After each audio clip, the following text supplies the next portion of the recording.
À l'ère du tout numérique et du déploiement massif de l'intelligence artificielle, sécuriser les informations sensibles est primordial.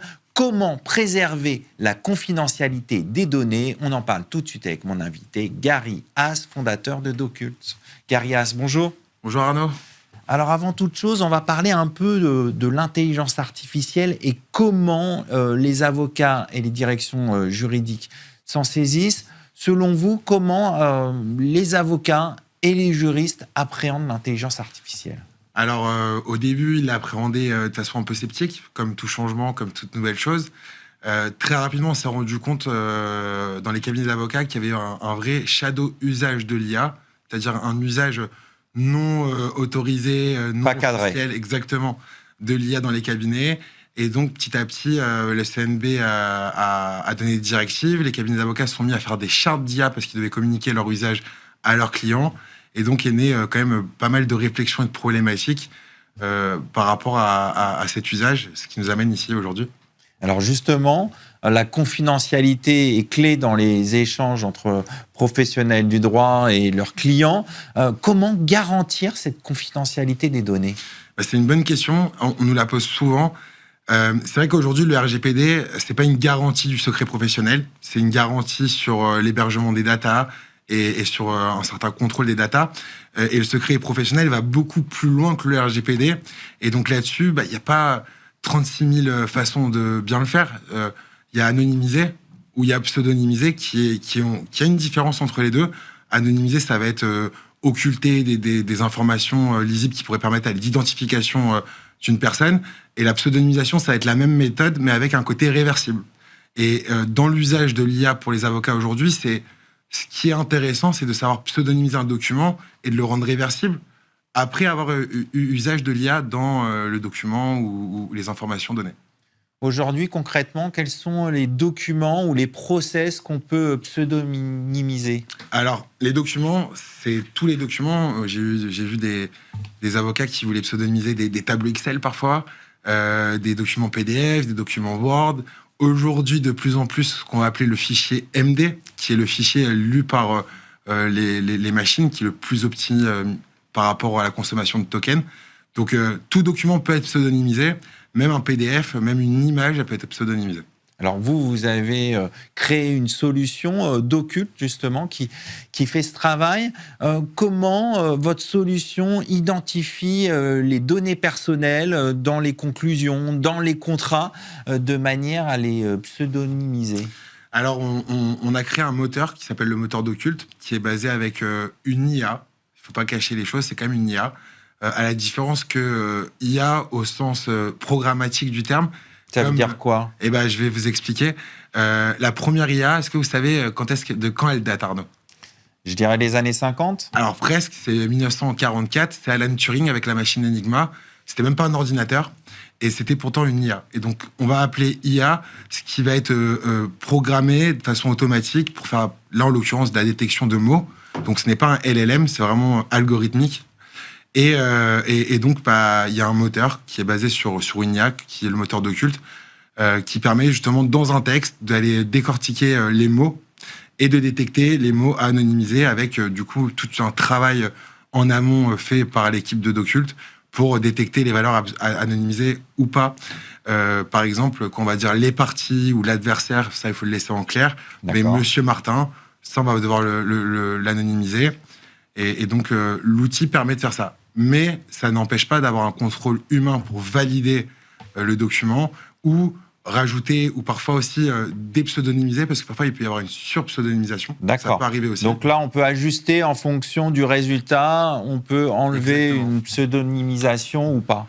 Dans l'interface, on peut sélectionner un mot et le pseudonymiser si besoin, ou aussi prendre dans la liste des mots mappés et exclure le mot qui a été pseudonymisé parce que il était trop pseudonymisé ou il n'y a pas de nécessité.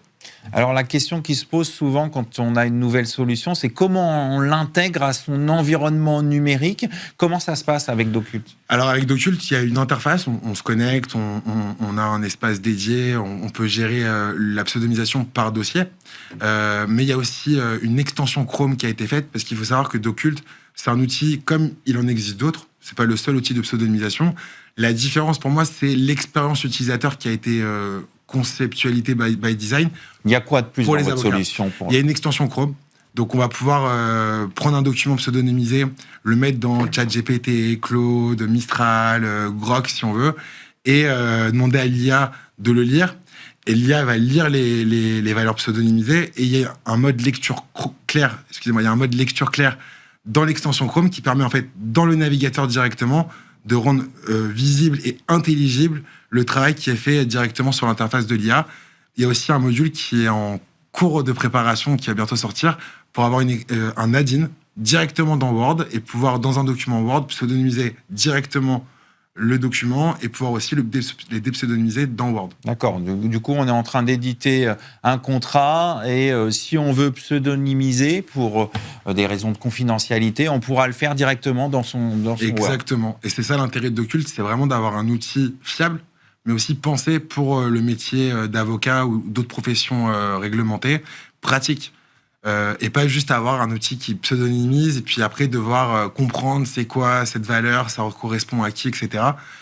Donc l'outil a été pensé vraiment autant techniquement que par rapport à l'expérience utilisateur.